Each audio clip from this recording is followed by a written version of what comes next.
warahmatullahi wabarakatuh. Perkenalkan, nama saya Aprilia Salsadewi. Dari kelas 7 saya akan menceritakan tentang kisah Nabi Harun alaihissalam. Mengisahkan Nabi Harun tidak bisa lepas dari kisah Nabi Musa, karena ia adalah juru bicara Nabi Musa ketika menghadapi Fir'aun ataupun umat Nabi Musa sendiri. Kisahnya dimulai ketika Nabi Musa berhasil membawa umatnya keluar dari Mesir dan selamat dari kejaran Fir'aun yang ingin membunuh mereka. Kini tibalah saatnya bagi Nabi Musa untuk menerima wahyu dari Allah. Ia memerintahkan Nabi Harun agar menjaga umatnya, jangan sampai mereka kufur. Lalu Nabi Musa naik ke gunung Tursina untuk berhalwat dan berpuasa selama 40 hari.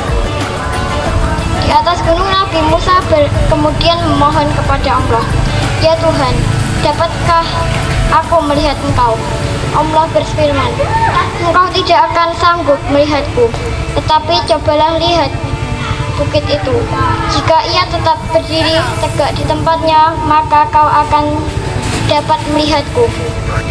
Lalu Nabi Musa menoleh ke arah bumi atau gunung yang dimaksud. Seketika gunung yang dilihat hancur, luluh tanpa meninggalkan bekas, masuk ke dalam perut bumi. Nabi Musa berpenjabat, gemetar seluruh tubuhnya dan jatuh pingsan.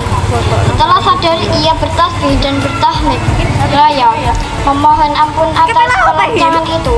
Maha besar Allah yang Maha Tuhan, ampunilah aku dan terimalah taubatku, dan aku akan menjadi orang pertama yang beriman kepadamu. Selanjutnya, Allah menurunkan kitab Taurat yang berupa kepingan 1. Di dalamnya tertulis pedoman hidup dan penuntun beribadah kepada Allah Subhanahu wa Ta'ala. Patung anak sapi.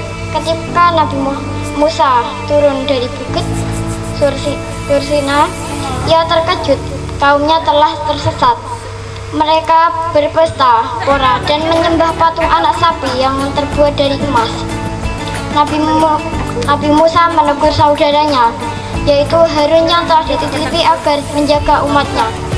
Nabi Harun berkata bahwa ia sudah memperingatkan mereka, namun mereka tak menganggapnya sebelah mata. Nabi Harun dianggap orang yang lemah.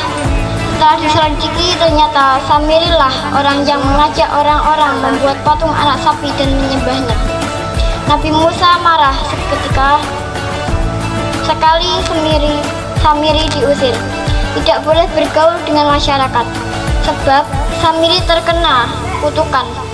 Jika ia disentuh atau menyentuh manusia, maka badannya akan menjadi demam panas. Itulah siksa dunia.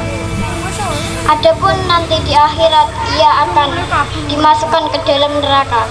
Kemudian Nabi Musa memerintahkan kaumnya yang telah tersesat menyembah patung anak sapi supaya bertaubat kepada Allah dengan sebenar-benar taubat. 70 orang di antara kaumnya diajak ke Bukit Tursina. Mereka adalah orang-orang terbaik. Diajak Nabi Musa untuk memohon ampun bukit buat kaumnya yang berdosa. Setibanya di atas bukit, datanglah awan tebal yang meliputi seluruh bukit. Nabi Musa dan kaumnya masuk ke dalam awan itu dan mereka segera bersujud.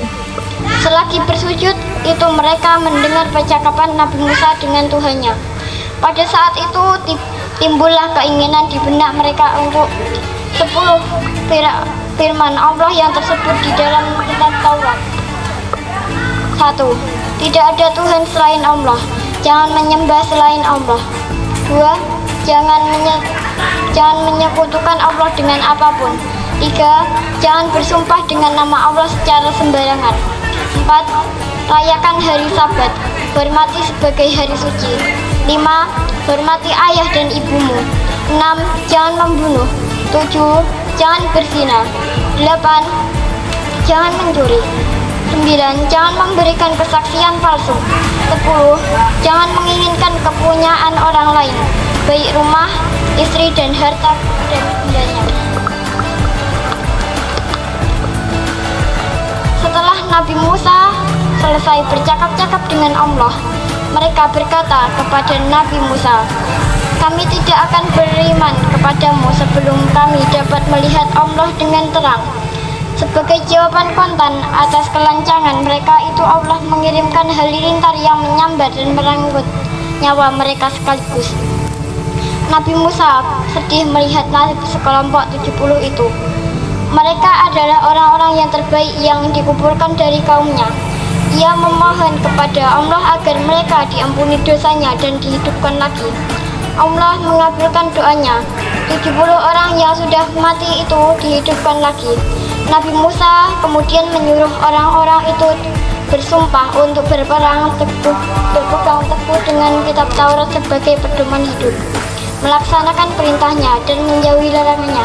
Sekian dari saya. Terima kasih. Bila ada kesalahan, wassalamualaikum warahmatullahi wabarakatuh.